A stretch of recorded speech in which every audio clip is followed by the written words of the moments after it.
Coach, just get us started. Thoughts on this upcoming season for your team? Well, obviously, extremely excited to get back out on the grass and kind of build off what we're done all summer and spring, and very exciting to just be around our team full time again. It's funny with the way and the summer access that you have now that fall camp probably feels like it started a long time ago, but really excited about what our guys have done in the weight room and on the field this summer with our new strength coach, Eric Schwager, and his staff. They've done a tremendous job. We've seen some awesome gains from, speed and strength. Redone our weight room this summer.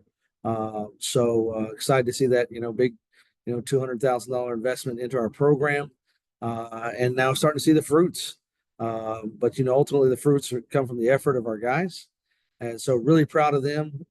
Very excited about the leadership on our team, starting with Devontae Turner, who will be a senior defensive tackle for us. He'll be on after me, and Noah Jennings, who's a sophomore, he's a receiver. Just because he's young doesn't mean he's not a leader on our team.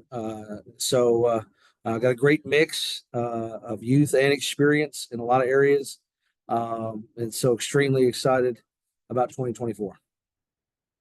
Thanks, Coach. Again, if you got questions, let me know down in the chat. Before anybody gets in there with Mark, we'll let Mark Simpson go ahead and start with one while people are gearing up their questions.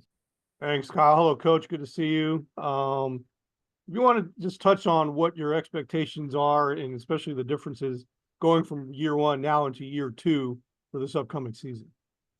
We keep talking to our team about kind of building our culture and what our purpose is going to be this summer and in the fall. And we've talked a ton about this word embrace, and it's going to mean different things at different times. First thing we want our players to do is just embrace freedom on the field. We want them to play free. We want them to be able to take the chains off out there and go play fast. We'd love to see them embrace freedom in their personal life. And obviously, we think the best way to do that is through the relationship with Jesus Christ. So we're constantly growing in a lot of areas. And we've had some, obviously some meetings this summer with some leadership guys on our team. And so one of the big things I think we need to do is just embrace CSU and what that means to be a Charleston Southern Buccaneer, and what a blessing that is, and how much it means to so many people that have played here before and will play here, beyond, 2024. So obviously very exciting. Obviously open the season with a big game with the team right down the road here from Charleston. So a lot to be excited about for our 2024 edition of the Bucks. Thanks, Coach. I got some additional, but I'm going to defer to Dan Fanning, and then after him, Scott Eisberg. So Dan, please jump in. Coach, good afternoon. Good to see you. Dan, good afternoon. Great to see you as well. What is Zoltan's health status heading into the season? He's in progress. Certainly, if we played a game today, he would not be, cleared, but he's come a long way in a short period of time. He's one of those guys that is, he's such a good athlete. It seems to me he's beating his timeline for return. So we're extremely happy with him. He's out there. He's doing a lot of drills. He's been able to, throw with our guys. So certainly very optimistic about it. But also, we've recruited and different things to have a plan to whether he can go or whether he cannot go. I think Rob McCoy has done a very good job of stepping up and doing some things as a transfer on our team. So we're really excited about him too, as we're excited about a lot of our players, but everybody wants to know about the quarterback. So that's kind of where we're at with that room. When Zoltan does get back on the field, whether it be week one or later in the season, kind of what are you and your coaching staff wanting to see out of him to kind of take the next step in year two?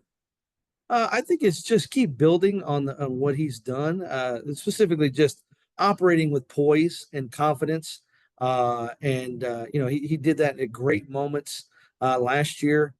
So now it's about being consistent in performance through, an entire season.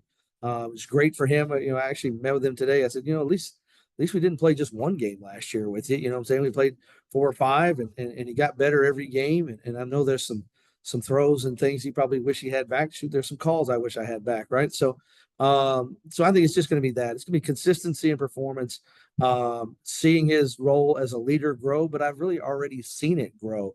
And if you see Zoltan Osborne around right now too, he's put on about 15 pounds up here on the top. So man looks pretty good on the beach.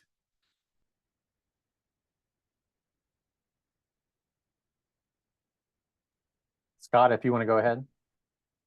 Hey Gabe, how are you? I'm great, Scott. How are you? I'm good. So with this new embrace philosophy, should we expect a lot of holding penalties? We're gonna get some great tackling, Scott. You know what I'm saying? We're gonna, it's gonna be the first guy bringing the guy down. You know what I'm saying? Every single time. There you go. Well, the first question, obviously, you didn't coach against the Citadel last year, that opener. You were part of the rivalry when it really was a great rivalry. How exciting is it for you to be part of that rivalry, and how much does it really set the tone for the season when you open with the guys downtown? Well, I think it makes fall camp better. It's made the off season more exciting. And so it's, I mean, rivalries are one of the great things about college athletics, and so to be a part of something that is special, two teams from different leagues that get to play, just kind of like Clemson and Carolina, and they play every year. And so certainly we would love to be able to make this an every year thing. So I think it makes it special, and to open up with it makes it even more exciting. And then to kind of put our this new spin on the game with this Boyle Bowl theme, and just see how great an atmosphere and environment I think this will be for our fans. I know our administration has worked extremely hard to bring in extra seats and all kinds of different things. It's pretty neat stuff to do to keep making this game give it the right treatment that it deserves. When making the schedule, you don't have a D2 on the schedule this year. You don't have a team that you should win, bolster confidence. You've got Murderers Row right out of the front with Furman and Richmond and the Citadel, and then at the end, Florida State. Was there a reasoning behind that? Is it just you getting better by playing better teams, or what is kind of the reasoning in that?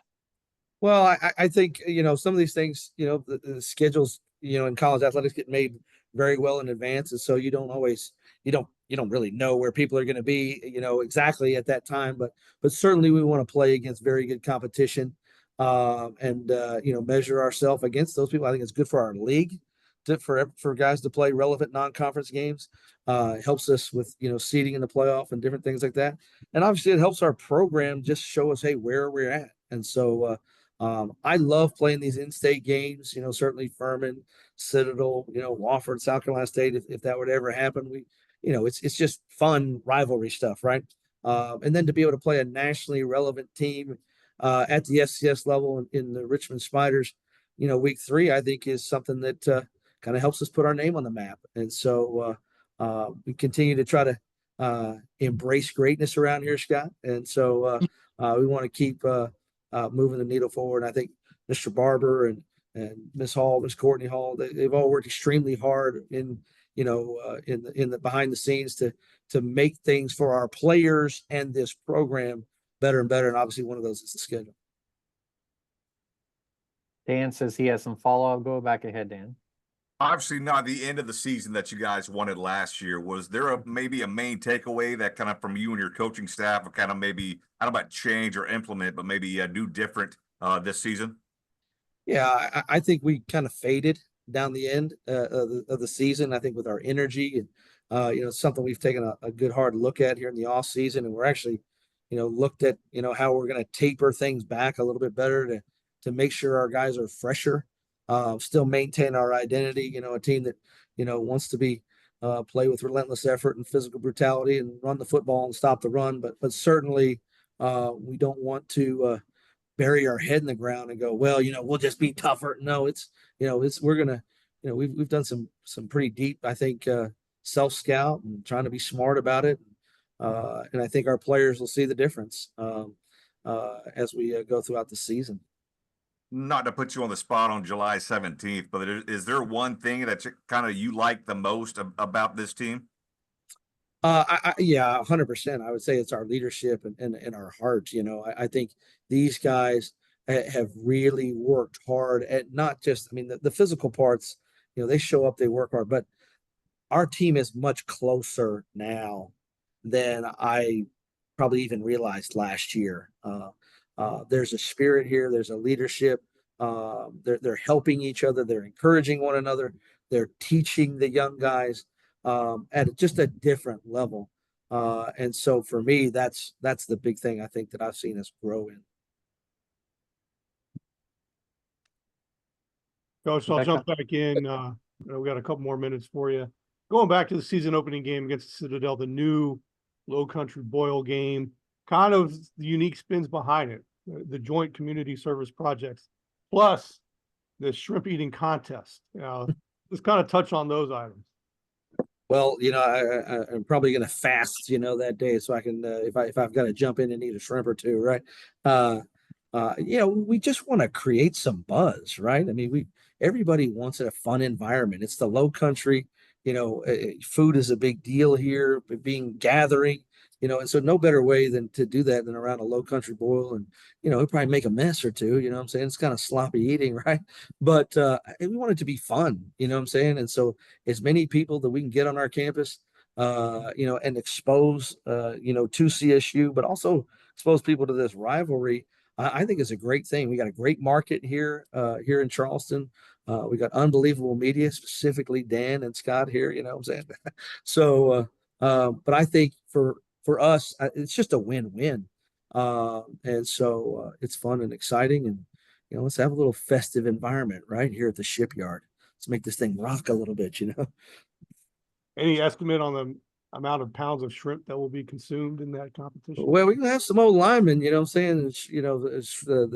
That's a great question. We don't go a pound for man. I think we're kind of not holding our end of the bargain, so it's all about that time limit, Mark, what I'm saying? If we got over to a minute, I think we can do pretty good, what I'm saying, per person. So Great, thank you. I'll turn it back over to Scott Eisberg. No shrimp allergies on the team, right? No allergies. Well, I'm hoping we get Joey Chestnut to be like an assistant coach that day, and maybe he can, teach us a couple techniques. You know what I'm saying? There you go. Well, a question: the Scott brothers from James Island. How is Braxton a kind of guy that could step in and see some run at quarterback with Zoltan kind of questionable right now? And Jaden's a guy that has made an impact for you. How is he kind of looking? To answer your first question with Braxton, it'll just be, how quickly can he learn the offense? And it's a competitive room. I really like our quarterbacks. I think it's a real chance for us to have a bright spot. And then receiver wise, we were kind of very Noah and Will heavy last year, and Jaden being that next guy in. But I think this group of receivers has got a really good chance. We're so much faster than we were 365 days ago, So, but certainly, Jaden made a big play in the spring game. Jaden is very consistent with the effort and the mindset that he shows up with every single day. I mean, very serious about football. So certainly he's a guy that I would think would play and contribute and kind of be, one of those guys that we look at that kind of exemplifies all of the character things we want in our program. Another local guy is Cooper Dawson, who seems like he's been around for 25 years between Syracuse and Charleston Southern. Just the person that he is, what kind of leadership does he bring to that team? Well, Coop, you'll be happy to know, does not have gray hair yet, but is well on his way. But Coop is, we've changed his position. He's going to play tight end for us this year, just to give us a big physical presence over there. And so Coop again is very consistent. He loves being a Charleston Southern Buccaneer. If you put on a scale of guys that love our program, he would rank very, very highly up there. And so for me, that makes him a whole lot of fun to coach. But he adds a great set of wisdom for some of our younger players that maybe don't know the ways of the world. And I think Coop's seen a lot of those things. And then you talk about the things he does off the field as far as volunteering and helping out in the community. I mean, the guy's probably going to be the mayor of Hanahan at some point, Scott. So, I think maybe he's just starting his political career early. So. And final question from me, you're so big on team building and so big on this being a group and friends and everything like that. How hard is that to do? Has it gotten harder just with the NIL? So many of these relationships in college football being transactional now. Has that made it tougher to kind of like team build, if you will? Well, the short answer is yes, 100%. The transfer portal is like a dirty word. You know what I'm saying? But it's something. And our players will find this out. We're going to talk very real about it in fall camp. But I want our guys to. One of our things we're trying to embrace around here, Scott, is just embracing CSU. And every time that we say that, what that means is just be proud to be a Buccaneer. And I think our guys already are. But I think our football players have a chance to be the best leaders, not just in our, locker room or in the athletic department. I think they have the best chance to be the best leaders on our whole campus. And so my thing is enjoy your blessing and enjoy this season and be where your feet are. I mean, we had a pool party today, an hour and a half ago, I was out there in my pink board shorts, you know what I'm saying? Trying to look slim and hanging out with the guys, you know what I'm saying? And so we're going to do those things, make those sacrifices, because that's what makes this thing special is the relationships. And, does it get harder? I think so. But man, if a guy were to leave our program, Scott, man, I want it to be the hardest decision they ever made. And I want them to know that they're going to be the best coached and best loved right here where they're at CSU. And so that I hope it's difficult. But it's the world that we live in. And I'm not going to shy away from it. I'm done complaining about the transfer portal. You either evolve or you die. And so we're going to get better and we're going to love it. And certainly it's helped our program in many ways too. Maybe there's a secret guy that you don't quite know about yet that's on our team that you go, wow, look at that guy. He's pretty good. Well, we got. Thanks much. Well, Coach, thank you so much for your time this morning and best of luck to your team this season. Absolutely. Thanks, Kyle. Appreciate it.